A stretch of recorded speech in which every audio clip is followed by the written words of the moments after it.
Episode 4, Ang Unang Laban. Ang pag-atake sa kalagitnaan ng gabi, ang San Isidro ay binalot ng katahimikan. Ang mga mamamayan ay nagsipaghanda, ngunit hindi nila alam kung kailan aatake ang mga nilalang ng dilim. Biglang narinig ang malalakas na sigaw mula sa gilid ng bayan. Tumakbo si Timo, kasama ang kanyang mga kaalyado, patungo sa pinagmulan ng ingay. Timo, narito na sila. Handa na ba kayo? Aling Marta, handa na kami, Timo. Hindi natin papayagang makapinsala ang mga nilalang na ito. Ang engkwentro. Sa dilim ng gabi, nagpakita ang mga aswang at mangkukulam. Ang kanilang mga mata ay kumikislap sa kadiliman at ang kanilang mga anyo ay nakakakilabot. Si Timo, kasama sina Lolo Simo at Aling Marta, ay humarap sa kanila. Aswang, mga mortal, hindi niyo kami mapipigilan. Ang bayan na ito ay magiging amin. Timo, hindi namin papayagang makapinsala kayo dito. Lalaban kami para sa San Isidro. Gamit ang kanilang mga sagradong halaman at agimat, sinimulan ni Timo ang ritual ng proteksyon.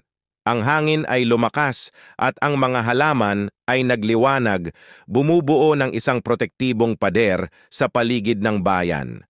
Ang mga aswang at mangkukulam ay nagsimulang umatake, ngunit tinatablan sila ng mga proteksyon ni Timo.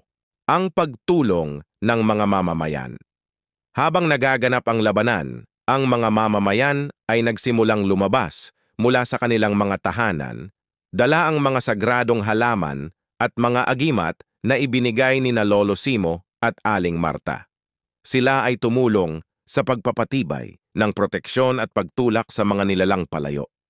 Mamamayan, hindi tayo magpapatalo. Sama-sama nating ipagtatanggol ang ating bayan. Ang mga mamamayan, bagamat takot, ay nagpakita ng tapang at pagkakaisa.